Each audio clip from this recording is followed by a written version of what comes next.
ವೀಕ್ಷಕರೇ, ಪ್ಲಾಸ್ಟಿಕ್ ಆರೋಗ್ಯಕ್ಕೆ ಹಾನಿಕಾರಕ.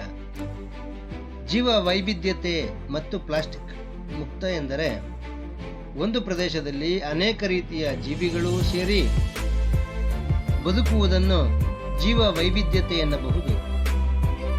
ಕೃಷಿಯಲ್ಲಿ ಜೀವ ವೈವಿಧ್ಯತೆಯನ್ನು ಒಂದೇ ಭೂಮಿಯಲ್ಲಿ ಏಕಕಾಲಕ್ಕೆ ಬೆಳೆಯುವಂತಹ ತರಕಾರಿಗಳ ಮೂಲಕ ಜೀವ ವೈವಿಧ್ಯತೆಯನ್ನು ಕಾಪಾಡಿಕೊಳ್ಳಬಹುದು.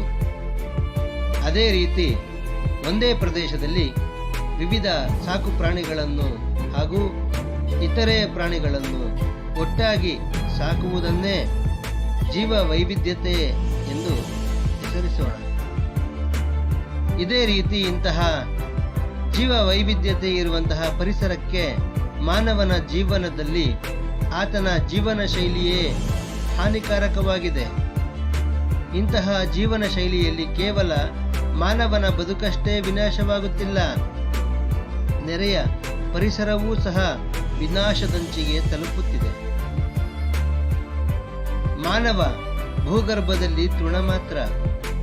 ಆದರೆ ಮಾನವ ತಯಾರಿಸುತ್ತಿರುವ ಪ್ಲಾಸ್ಟಿಕ್ ಮಾತ್ರ ಅಣು ಬಾಂಬ್ನಿಂದ ಆಗುವಂತಹ ವಿನಾಶಕ್ಕೂ ಹೆಚ್ಚು ಪರಿಣಾಮಕಾರಿ.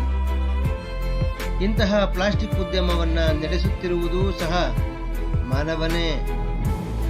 ಪ್ಲಾಸ್ಟಿಕ್ ಅನ್ನು ಬಳಸುತ್ತಿರುವುದು ಮಾನವನೇ. ವಿನಾಶಕ್ಕೆ ಮುನ್ನುಡಿಯನ್ನು ಬರೆದವನು ಸಹ ಮಾನವನೇ.